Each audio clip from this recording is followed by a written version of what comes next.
Kate Fitzmaurice and Paul Cawley, you are very welcome to the Lead Well podcast. Thank you. Thanks, Mark. Lovely to be here. We are going to have 45 minutes of an internal comms employee engagement masterclass here. I feel it. No pressure. I don't know about that. No, we will. Right, let's get started. Let me ask you, so recently Gallup obviously produced a study and it talked about employee engagement, and the scores, particularly in Ireland, were very low. Now, obviously there's various reasons, and you look at the questions, some of the questions can, have you a best friend at work, etc. I can't imagine too many Irish people would be coming forward to say yes. Maybe in terms of that, they might hold back a little bit. But I'm curious as to both your opinions in terms of what employee engagement means to you, specifically, obviously, within your roles. It's central to that. So what does employee engagement mean for you, Kate? Yeah, look, I think employee engagement is probably, for me, about how involved you are at work, right? So do you show up and just get your job done? Or do you show up, do you connect with people? Do you collaborate with them? Do you really believe in the company? Do you understand the purpose? And I think at the end of the day, it comes down to when you're asked, or if a friend asks you, would you recommend, for me to work here? Like, if you're not engaged and you don't enjoy where you work, you're not going to recommend it for somebody. So I think there's all of the pieces that you find where you actually find meaning and enjoyment in work.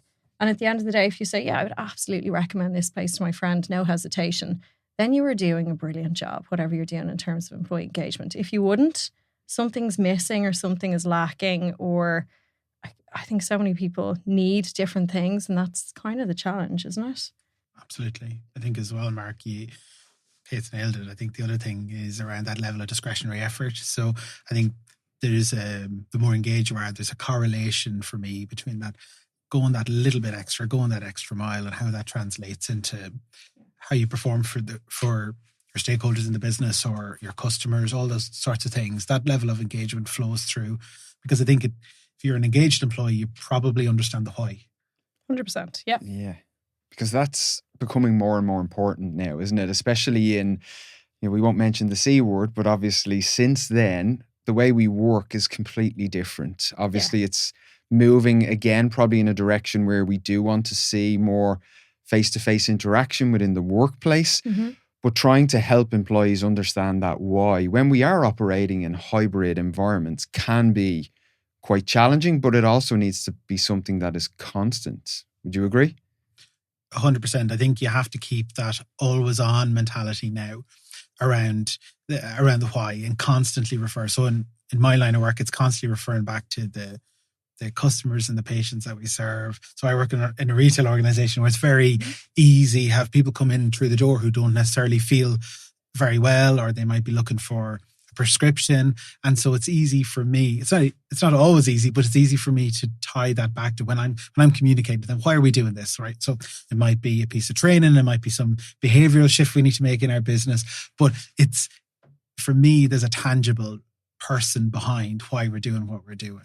And it's also relatable to your loved ones, or maybe your mum, your dad, your son, your daughter, who might be needing that care or needing to come into the business and get looked after. So it's about relating it to, I suppose, the people who at the end of the day we're here to make feel better, look their best, all that sort of thing. So it's telling that story constantly and weaving that, well, in comms world we call it like a strategic narrative into every activity that we're doing from a comms perspective. I think you're right. I think you absolutely have to believe in the company you work for. So if you are going to push yourself or push boundaries or go that extra mile, you're not going to do it if you don't believe in what the company are doing, or if you haven't found your personal why or your purpose. It's really interesting because I was listening to you and you reminded me of, I work for Vodafone. We had asked employees, what is it like? What keeps you here? Like, why do you care so much about what we do? And I had never considered, but one guy said, well, one of my parents actually has a pacemaker, and only for the connectivity that we provide, who knows what would happen. And he was like, I am so grateful for where the world is today, for the things and solutions we can offer people. And that's why I turn up every day. And that's why I go above and beyond, and why I genuinely really care about this company we work for. And I kind of thought, oh my God, there's so many things I think that just would never occur to us unless you actually ask the question and try and find out for people, what is it for you? And it's different for everyone, right? Yeah, and I'm kind of listening there because if we're comms people, we have these antennas out through our organization. We have the formal listening programs that our organizations have, but we also have informal grapevines where we hear these little nuggets, because it's okay to not always have the why at the top of your mind when you're at work. We're all human. Yeah. We bring every part of us to work. So sometimes our energy may be low. We may not always have that, go get him sense of why. And we're not living in utopia, right? That's just the reality of it. But those stories are those great anchor points for us as kind of storytellers in our business to feed back to the rest of the business and go, here is Paul's why, here's Kate's why. Now, tap back into what your why is. And so to keep that kind of cycle going is so important, because it wanes. Of course it does. It's like we are all in cycle throughout our lives, and, people come to work maybe single, they might get married, they might have kids come along, there might be sadly bereavements, or loads of different life things happen in work. And so you're not always going to be at 100% in terms of that purpose and motivation. So my job is to try and always be finding those little stories, those little nuggets that we can have that constant noise of the why repeated through everything we do consistently. I think that's like finding those people, finding those little stories and those moments to remind us all of kind of our collective why. Because that's how it really comes to life, isn't it? It's capturing those stories and then feeding it back to the employees through those stories versus, okay, we've got these 4 or 5 values, we've got this mission. Mm-hmm. Nobody really is going to connect with values and a mission really unless there's a story behind it. Why is it relevant for me? I'm curious to ask you both, practically, how do you go about trying to capture those stories and then bringing those stories to life? Yeah, well, I can tell you how we captured that story. Yeah. Honestly, I am no expert at this, but someone on my team went around with a video phone and a microphone and asked people on the floor, hey, can I just tap you for a minute and can I ask you a question? And the question was simply, what does connection mean to you? And look, I think we got lots of different answers from different people, and a guy on my team was able to edit the video, put it together, keep it short, I think is probably key, right? So in total, it was about 2 minutes. But we had lots of whys and lots of reasons and lots of thought-provoking answers that I think normally you wouldn't get and could never script. Yeah. And so it was, the way we did that example was just real in the moment, off the cuff and like unpolished, I think, videos, right? Yeah. Do you find the same? Yeah, I think you have to be ready to pounce. You have to be always looking for the opportunity for people to kind of feedback. I think for me, our line managers are essential to this. So how do we cultivate relationships and with our colleagues who are managing teams? They're closest to their people. They know the intricacies of their lives at a level that I'll never know. And I need to be in their world, and I need to roll up my sleeves and come alongside them and have that relationship where they can feed this into me, and then we can maybe create something out of it. We have, colleagues across 96 locations. So I am reliant on my store leaders or my line managers in the office to have an ear to the ground about someone who's done something extraordinary or special and feed that back. And also it's about then as comms folks, us looking out for things in that regular, like has your organization got a regular pattern of recognition? And how are you gleaning those for great examples? Like there's things where most organizations have some sort of recognition program, but are we listening to them? Are we looking through those submissions for nuggets, for stories, for examples of people expressing their why? I don't think we always do. And then there's a special place in my heart for the people who submit recognition for people, right? I'm all about recognizing amazing colleagues, but there is a it's a superpower to also then go and be somebody maybe not in direct management of that person who shouts them out and calls them out for something they've done. And so gleaning that, listening to that, then maybe going a bit deeper on it. That's one of the ways I'm trying to, collate those and curate those stories and then share them back with the business. Excellent. Yeah. And, it's, I suppose there's the operational day-to-day work that you both, I'm sure, have to do, which I imagine the list can be quite long. And then there's the strategic element that we're describing there. And that strategic element may, take a little bit longer to foster, let's say, what you're describing. You put out great stories about employees recognizing one another, good work that's being done. And over time, it's not maybe something that straight away you get the benefit of, but over time it starts to create and cultivate a certain type of culture that you want to see, that people want to be part of.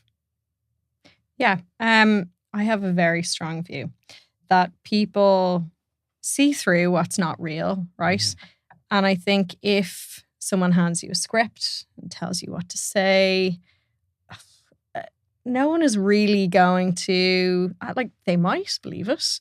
My view is that I think that's a big risk, right? And I think it's very easy to tell where someone is being genuine and like just being open and honest and being themselves. And maybe it takes getting a little bit vulnerable to do that too, and to give people a little insight into who you are.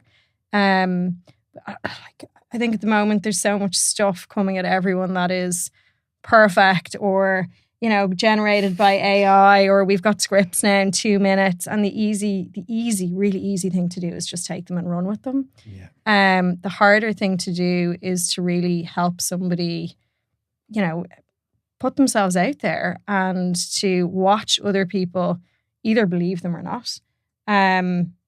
So yeah. I've said this the last couple of weeks. One of the biggest things that was requested for the work that I do was training and workshops on storytelling, exactly to that point. And we sometimes have a misconception around both of you would be fantastic storytellers. You're doing it day in, day out. But sometimes if I'm in a leadership position or a managerial position, I have a misconception of what storytelling is. Storytelling is ultimately, it's not reading from the script. It's making it relatable, right? Exactly. It's, if I'm speaking to a group of people, I'm speaking to that group of people. Yeah. I'm not looking down, looking up, looking down, looking up. Because even that split second where I'm looking down and I'm reading, I've lost that connection. Whereas it's that ability now, I think it's more important than ever, that ability to be able to hold that room, whether it's 5 people in your team or it's an all hands meeting. It's, can I step into that, exactly to your point, Kate, can I step into that meeting and actually not, freewheel it, I'm going to make it up on the fly. You should know your stuff if that's the position you're in, right? Exactly. And the impact then that has on the group of people listening. And I think we underestimate what are one of the things around storytelling that's really important. It introduces emotion into the kind of the corporate landscape. And why do we need emotion? Well, emotion is that super glue in the brain that locks in a program, a piece of work, a concept, a strategy. Emotion is like neurological superglue. So we need to have not just your 3 points. I'm yet to be convinced that if you have a script that AI generates for you, you're going to have that sufficient degree of emotion that can capture an audience. Ultimately, what's our job here, right? It's about behavior change. It's about bringing people on the journey the business wants to go on. As cliche as that sounds, right? But it's to move us towards something. And the best way of doing that is with a story that has emotion. I'll give you a brilliant example that I've used with some of my own colleagues and exec. And you've probably heard it before, Kate, but you can remember. I think I know where we're going. You can be in,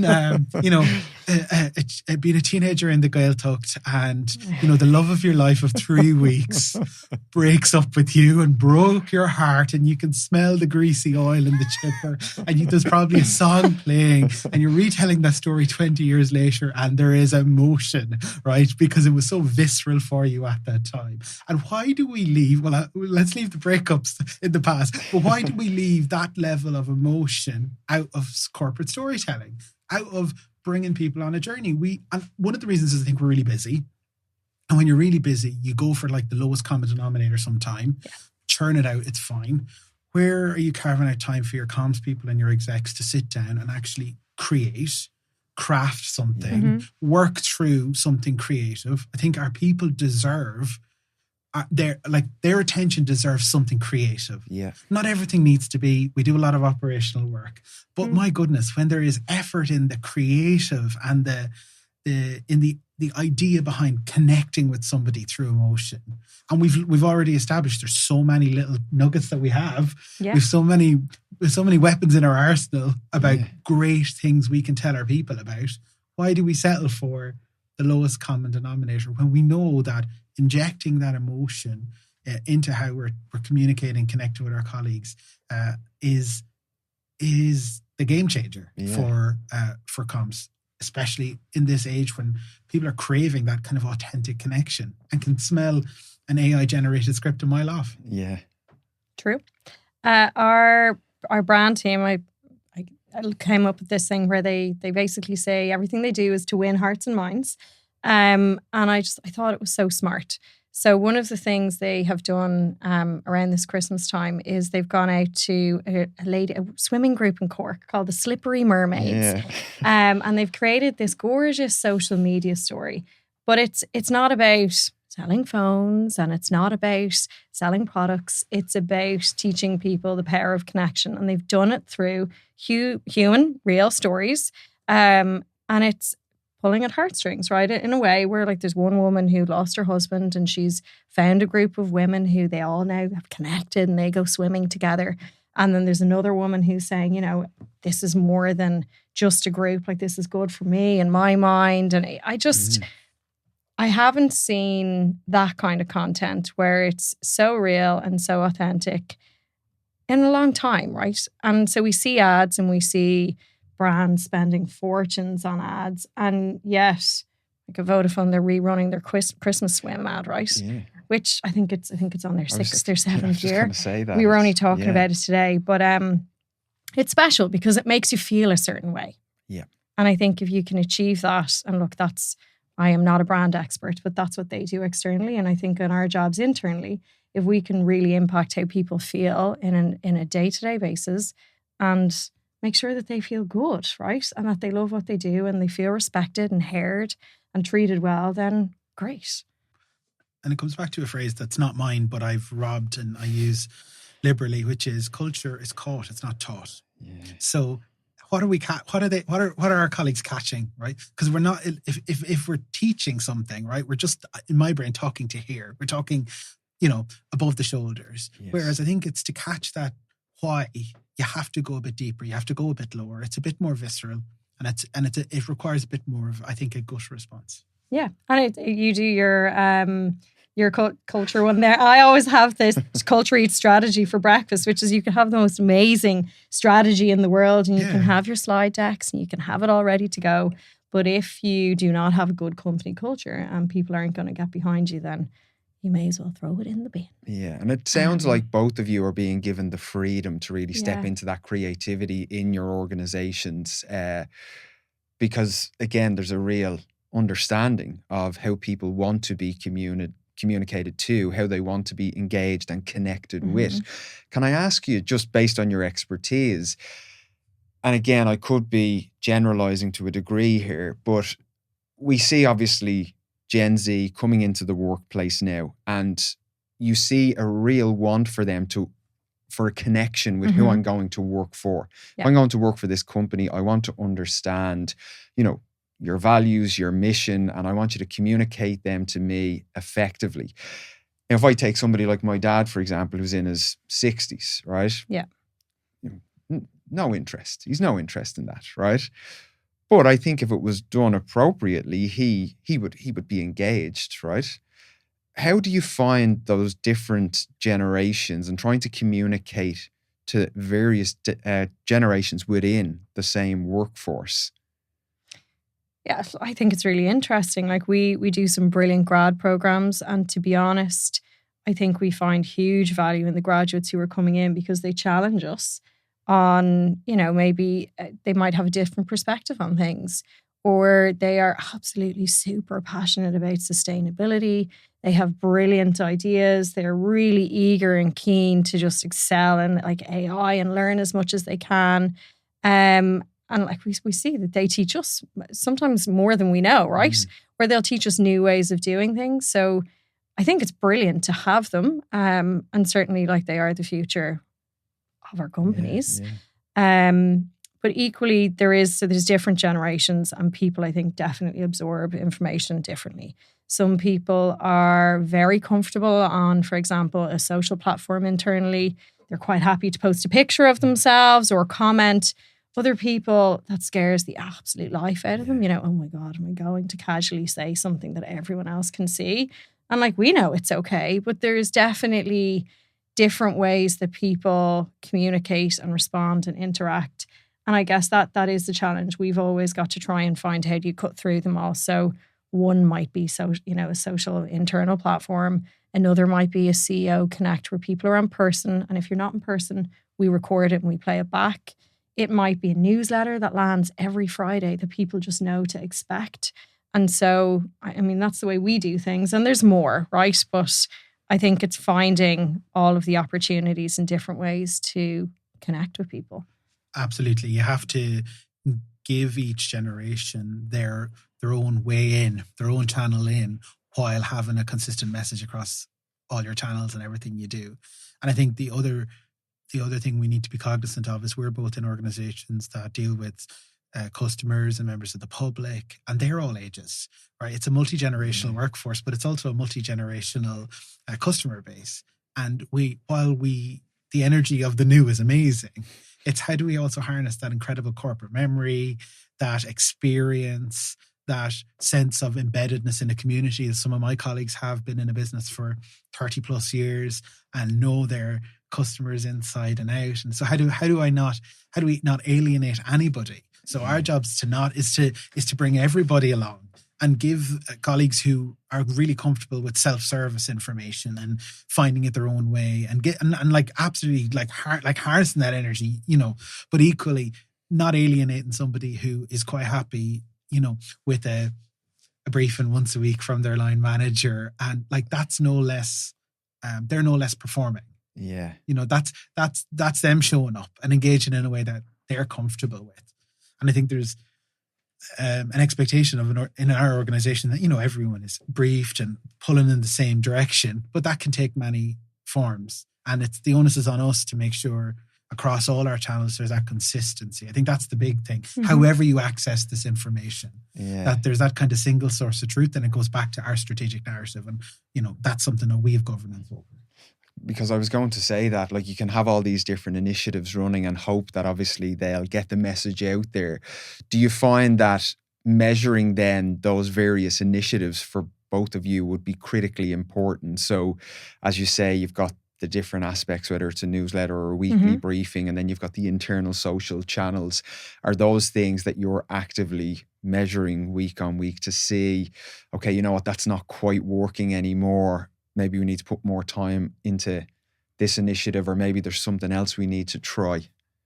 I absolutely measure everything. Everything that moves at all, I will try and measure. I think comms isn't feelings, right? There is measurable things from the activities that we do. And it's really important that we're not the pretty things up people in the business, that we're not the party planners, that we've a business impact. And I think to have a business impact, you need to speak the language of business, especially when I'm in with the exec. I'm not, it's important that I'm speaking KPIs. And I think it's to have that balance and to hold that tension that we're dealing with people, human beings, our colleagues in this environment, but I need to know my numbers. So for me, it is engagement rates around kind of the written forms of communication that we have. One of my kind of most measured things is how our colleagues are engaging with our internal social media network, our internal social network. That's important to us. It's a strategic priority for us. But also it ties back to things like commercial performance around our customer satisfaction scores. All of that kind of flows through. And then there's this kind of weekly, monthly, quarterly cadence into how we measure things. And then there's these annual and pulse kind of measurement opportunities through typical things like your annual engagement surveys and stuff like that. But you need to know when something's landing or not, kind of relatively in real time. There's also if it's not if you stop something in one day and nobody gives out about it or asks where that thing is, that's also a measurement, that maybe there's not a need for that. Yeah. So it's about finding that balance. But for me, I need to know my numbers. I need to know my audiences, my channels, how I'm engaging with all of them, and making sure that I'm accountable to my exec for that performance. Absolutely. Yeah, I'd imagine the cadence is a lot quicker now versus maybe in the past. Yeah, no, you are spot on, by the way. I think the only other thing I would add is that what's really important is that you connect everything, right? So you've got all of your metrics that you're measuring, and if you're not measuring it, you can't improve it. So you are going to be asked, well, what are your open rates? What's your engagement rates in terms of comms? So how many people are actually reading, watching, turned up to that event, gave feedback, whatever that might be. But I think for us, we have found a nice little nugget where we were thinking, is there a way we can connect it all, right? So if we do something on a social platform, we'll make sure that it's in the newsletter. If we do something and it might be an exec session that we've recorded, we'll make sure it's posted on the social platform and it's in the newsletter. So everything is either linking back or bringing back, or you've got like multiple places where if you've missed something, you can go back and find it. And what we're finding is that's where we're getting the higher rates, and that sort of. So we use Viva Engage. We're in a partnership with Microsoft, and their products are fantastic. But for Viva Engage, it's still relatively new for us. So we had to figure, how do we get everybody onto this new platform? How do we increase engagement so that people actually go there for stuff? And thankfully, we are number one across all markets globally. So we somehow, I wouldn't say we've cracked it, but we've definitely made a mark. We've got people a little bit more comfortable on it. And we've still a long way to go, but we're very happy. So you raise a good point. Go team. As well. I think we have to be realistic as well and not flatter ourselves into thinking that every time we push send on something, people are engaging with it. Yeah. So I think a kind of a multi-channel approach to everything is really important. We're also Viva Engage business, and one of the things we've been really strong on is getting our exec to live in the platform. Mm-hmm. So they need to live in the platform. They need their visibility, their activity in there gives everybody else permission to do the same. So there's a leadership element to this too. It gives everybody else in the business permission to engage, participate, show up. So I don't flatter myself for a second to think that hit send, everyone is in the loop. So you have to do what Kate says. You have to take that multi-channel approach because people are busy and they're getting constantly interrupted. Yeah. So there isn't nobody's sitting down in a vacuum reading all my comms as much as I'd like them to do that. That's just not happening. No. So how are you hitting them at multiple times at different element, different, maybe a bite-sized piece here, maybe a video piece here, a long-form newsletter piece here, a verbal or a talking points for a huddle, and then they all connect to that kind of master plan. Yeah. And then you're obviously leaning on certain levers, like you mentioned leadership there as well, and how during the last probably 2 to 3 years, again, one of the most popular things that I would be doing is panel discussions where leaders come on and they talk about a topic that's relevant. So you could have an online session with 4 leaders. You pick a topic like maybe stress management or stress tolerance. And those 4 leaders are sharing their experience. Again, being vulnerable, showing up, talking about real life experiences, how they manage their priorities. Yeah. And it's no surprise that they are the sessions that literally you get hundreds of people on because people want to hear from their leaders. They do. Yeah. And particularly when times are hard, right? Yeah. So no matter what company I have worked in, if you have a leader, and I think part of this as well is what a lot of companies will experience is business units kind of operating in silos, and it's hard for one business to understand what another is doing. So the opportunities are generally having that leader up on a stage or finding a place for them to say, actually, here's what's going on. Yeah. And also maybe bringing members of the team up to explain the work that they're doing. So it's not all about just the leader of that department.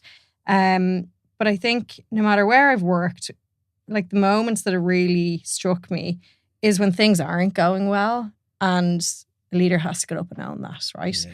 And they stand up and they say, actually, things are not great or whatever it might be. And they have to absolutely motivate people to either turn things around or understand that, we need to try a new approach, or we're going to experiment and like we keep going. And like they're the moments that I just have a massive respect for.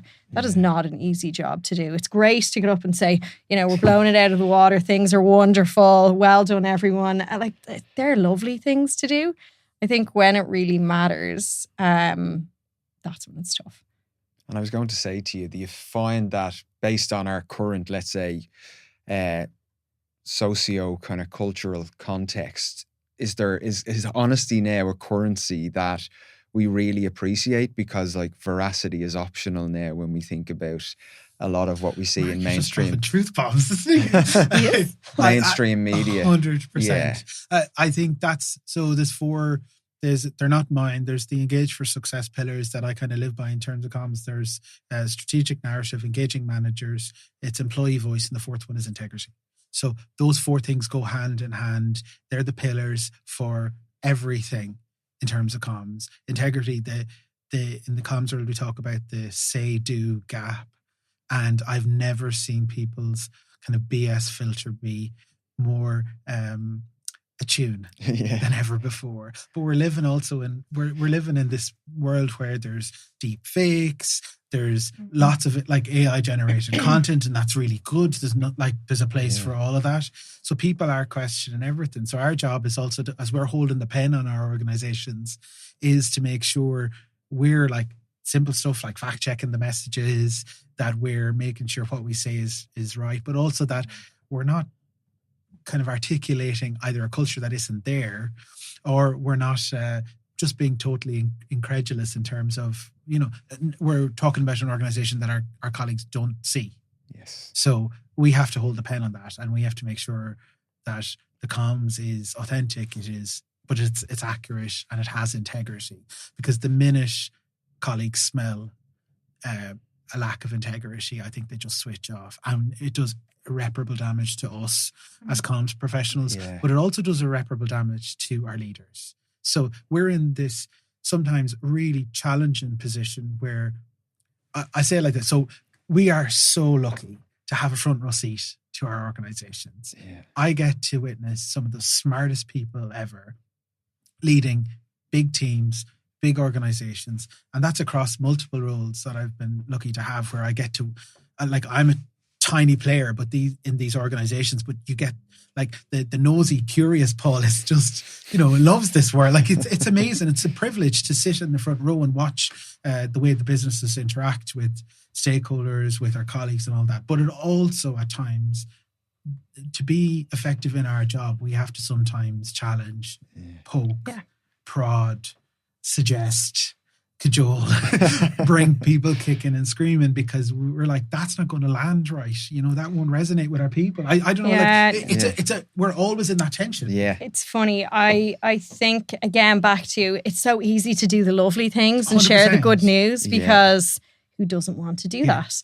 But I found over the last couple of years, I bring myself to a place of try and find the biggest detractor in the room, and who is going to challenge you on what you say, or who is not going to like what you're saying, or where might there be, that person who might put their hand up and say, actually, and ask that question that you're like, please don't. And I think before you do anything, if you can have them in your mind and try and build or plan or call out or challenge based on, what you can imagine could happen, right? So always consider like worst possible outcome if things go wrong, and it rarely does. Yeah. But I think if you go there, you really challenge yourself to bring up some of the, more difficult conversations, and people appreciate them. It's a great point. Yeah. Yeah, I think as well, we're lucky that we work for organizations that have integrity. Yeah. So there's not, people might try and find a conspiracy where there is none, so we're lucky that we can wear our heart in our sleeve, because there is usually, there's usually not some grand reason behind something, despite what maybe the biggest detractor might say. Yeah. And it's how you prep your leaders to address those things, how you either in written form or at a town hall or whatever that looks like. And also leaders with integrity face down those questions and answer them, because again, they've nothing to hide. Yeah. You know, that's like, if things are done in the light and with integrity, we're employing adults here, right? And we're communicating with adults. You know, it doesn't mean you'll be told everything. But it means we're not pulling the wool over anybody's eyes, you know. You're right. We're not marketing. We're not like internal marketing here, you know. Yeah. We're not trying to trick our people into doing something. No, I have to always use good intent, Yeah, or always exactly. assume good intent, exactly, right? Yeah. Yeah, which works. Which works when your organizations have that kind of core sense of integrity and wanting to do the right thing. Yeah, and then that allows you to do your best work. You know, you can invite in the healthy skepticism, but also know what you're going to filter out, because actually, you know what, they don't need to hear that. But actually, they do need to hear some of this so that they're well prepared when that person does put up their hand maybe and ask that question. 100%. Look, I think the other thing is when it comes to employee surveys, or we were talking about engagement surveys earlier, no matter what company I've worked in, no matter how many surveys we've looked at, one of the big themes is always communication and transparency, right? And we're kind of scratching our heads going, we're doing our best. Like, is communication not okay? We take it personally. We do take it personally. We're like, what is it? But it is. It's back to that trust piece. And I think that word transparency keeps coming up all the time. And it's back to, do people believe that you are forthcoming with what you know, and, you know, sharing the information that matters to them? And, you know, are you being open and honest and trustworthy, right? Yeah. So, yeah. And a lesson for life is, like, you cannot please everybody. No. Like, I'm aiming to please the majority of the people the majority of the time. And I think that's a good day's work. Yeah. You know, you do right by your people. I'm not responsible for the most terminally unengaged person in the business. That's the, like, but if you can please a detractor, then perfectionist tendency there, I think. If you can, well done, you can. You know, we're not. I think Kate's not stopping at she's stopping at everyone, Paul, not the majority. I'm all for world domination, but I think it's to have that sense of peace. That and I mean, I want my detractors to turn into, hopefully promoters, but at least like move them up that scale. Yeah. But you're doing the best you can. You know what your North Star is, and we can't, in all walks of life, but we can't be responsible for the deepest, darkest, most unengaged person in the business. Now, if you get them. So if you do get them on board, I usually befriend. Me too. I'm the kindest kind of guy. You know, make them the champion for something. Yeah. You know, all the secrets are really coming out now. Yeah. People will be questioning friendships now. Let me ask you something, which is probably a bit more of it's still professional, but a bit more on a personal perspective. You know, obviously the period that we've gone through over the last number of years, the way we work has changed radically. You know, I think a lot of us have taken a lot of lessons, you know, and specifically in what we do. We've probably reflected back and gone, oh, wow, I never would have caught that if it wasn't for the period of time we've moved through. I'm curious to hear from both of you around, what would you say you probably learned about the work that you do in that space of time that you can carry forward with you, that you potentially wouldn't have necessarily caught it if we didn't experience this absolute upheaval in the working world? Yeah. I mean, off the cuff, I think it's probably why I do my job, and it's very much around how you make people feel, or actually the ability you have to make someone's day, not necessarily break it, right? I wouldn't say maybe we do, maybe we can do that, right? I hope we never do. But I think if you're talking about the world a few years ago, like I remember, you know, we're all at home, everyone is virtual, and we're trying to figure out, oh God, what is it that we can do to help? And it wasn't, you know, let's get more teams on more calls together, because they kind of turned into nearly like task lists or checklists or just conversations for the sake of it. But I remember one particular company I was working for, we realized parents were really struggling and they had kids at home. And so we got Montessori teachers to come on at a certain hour and teach children all around the world globally. They are different hours, obviously, because we worked on different time zones.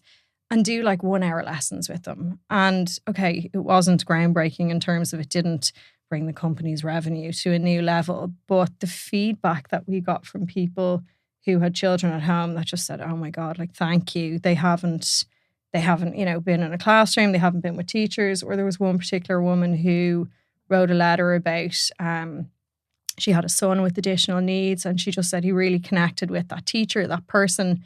And, it wasn't a lot of effort to make it happen. But actually, I think you underestimate the impact that you can have on other people.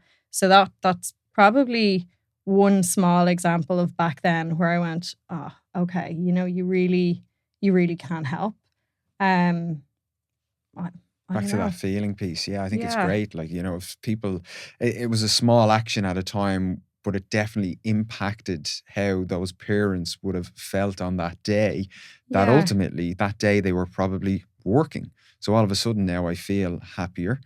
Chances are I'm feeling happier. I'm going to be more productive. I'll have more energy as a result. Now, as you said, it wasn't, look, it wasn't groundbreaking, but I think it's anybody who had a child felt that company cared about them as a person, cared about their family, tried something new, tried to make a difference, and you're more than inclined to do better and to try and do a good job and work harder. And no matter what role you're in, maybe you're trying to get that sale over the line, or maybe you're, closing out something. I don't know. I always remember that particular time. I think for me, I had a different, I suppose, journey in that pre-pandemic, the world of kind of hybrid and remote working. I felt more the comms we did and the activities we did were received because of that power dynamic in the organization. To go back to, you mentioned somebody like your dad or of his generation. Well, if the boss says it, then that's what I need to do. And I noticed in real time how that maybe sense of, maybe not credibility, but that automatic or less challenging reception to what we were doing kind of came to the point now where I feel like I owe it to my audiences to give max effort, to give max creativity, to not just churn out a comms, to push back and say, is this the best way to engage with the most amount of people? It for me, it manifests itself in how does this activities make people feel? Because if we move from the kind of just telling them something to try and really engage with kind of their brain, their heart, their gut, all elements of them. That to me has kind of been, when I reflect on the last couple of years, it's how do I put more effort into what I do to capture the hearts and minds of my people more effectively. And that has loads of different ramifications. It might be moving from more written form to short form video. For me, a big way that manifests itself is through our events and putting significant investment and effort into bringing our people together and pouring the culture of the business into them in that environment. It also manifests itself in rehearsal, practice, putting time, like hours and sometimes days into my exec's diary to rehearse what we're going to do for our people. Because just because might is right, it doesn't mean that that's right. So how are we showing up in our best way with our maximum effort for our people so that they get a polished, engaging, captivating experience when they come to something that we do. So I think it's, how do I double down on the effort, knowing that attention spans are frayed, that our people are coming through from all different experiences into this environment, if it's a physical event. But if it's a piece of comms or we're announcing something, like, we can write something grand, but is that the best thing we're doing? So especially knowing the way our audiences are going and the way employees engage with communication and information, I think I've realized I probably over-relied on the fact that, well, I'm working here for an organization and everyone's on contract here to do what we say. Now it's not about that. It's about how can we genuinely engage people in a deeper way. And if that requires more effort, more time, more investment, then so be it, because I think it's worth it.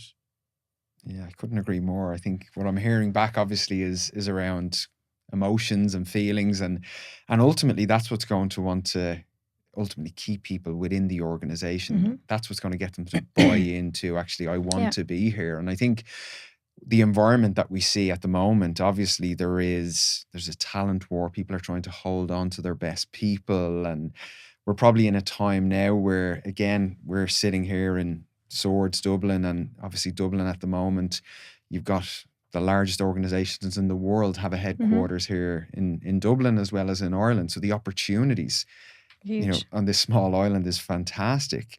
So then it really feeds to this idea of, am I just showing up and, as you say, might versus, actually trying to engage that audience with something that is going to captivate them. And I love what you said, Paul, about carving out time with your execs to get them to practice. On numerous occasions, I've seen it done well and I've seen it done not so well. And I remember one occasion vividly stands out to me where I was asked to speak at a pharma conference, and I had to follow the CEO, and I thought to myself, oh God, this is going to be a tough follow. Especially, I think I was talking about like stress management or something, exactly what they wanted to hear, I'm sure, on their 2-day conference, especially after their CEO. But I'll never forget like how, he went up and he just read from a script, and it was just so unengaging. Like nobody people were falling asleep in the audience. And I was just first of all, I was like, great, I'm going to go up here now and, they'll be delighted because I'm going to bring a bit of energy at least. Yeah. But, the thought that really stuck with me was, he's the leader of this group of people ultimately.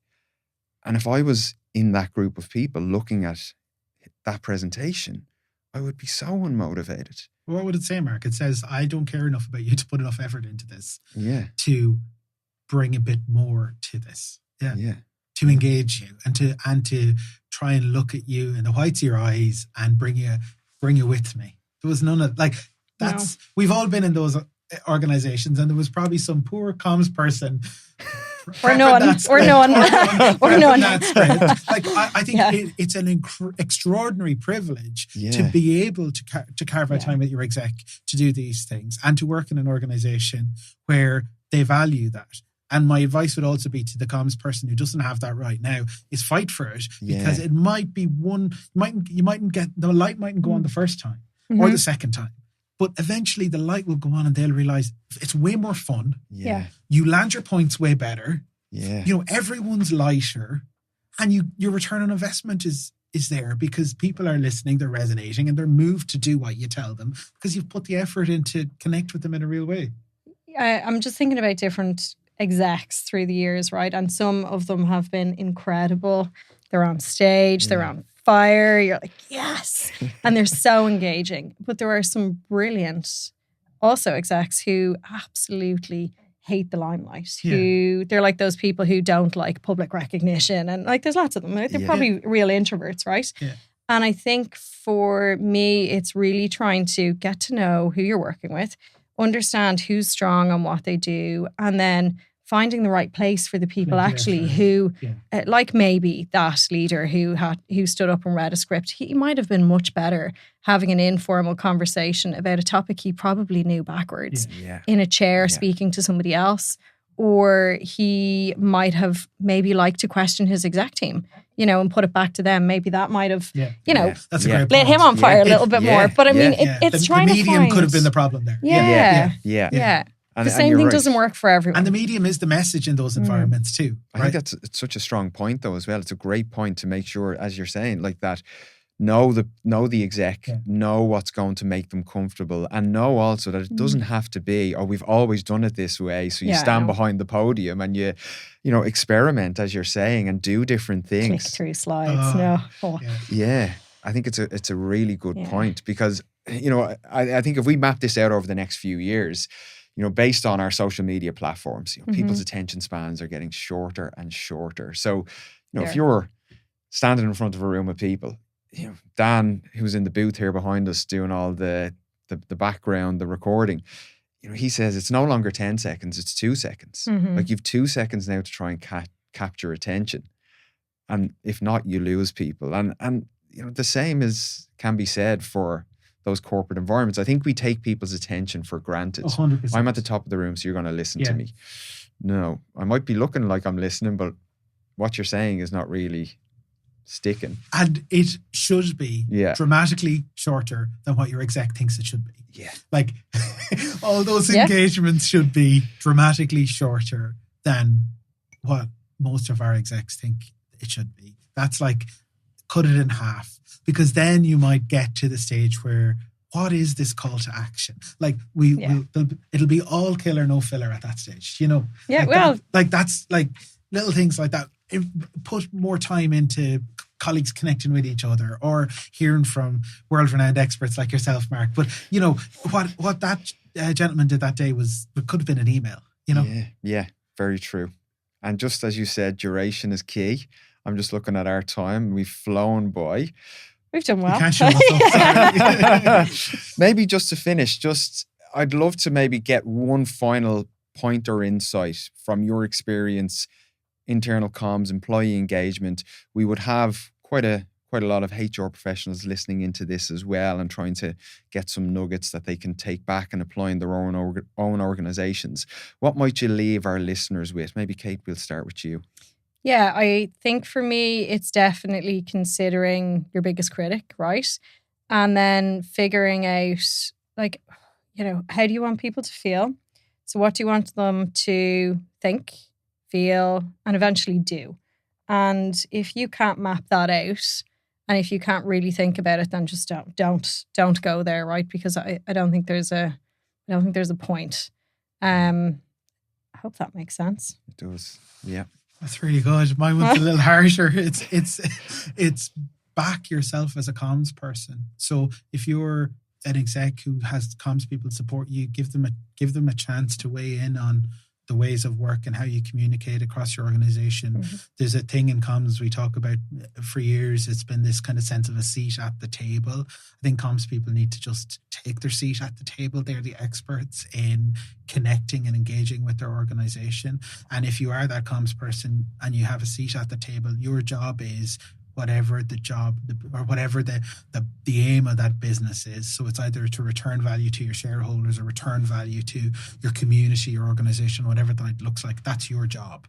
So how are you showing up to engage your people to do that every day, and don't lose sight of that? And I think when we start implementing measurements and KPIs and start talking in the language of our organization, and we're doing that at the exec, we get that buy-in, and we get it again and again. So it's really about knowing what you know and backing yourself, and then taking your place in that organization so that you can support its aims and objectives in a real and tangible way. Fantastic. Kate and Paul, it's been an absolute pleasure.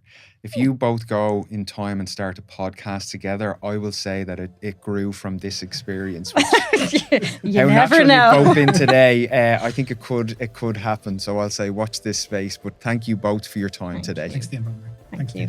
Thanks, Paul. Thank you for joining me on the Lead Well podcast. As always, if you've enjoyed this episode, don't forget to hit that subscribe button.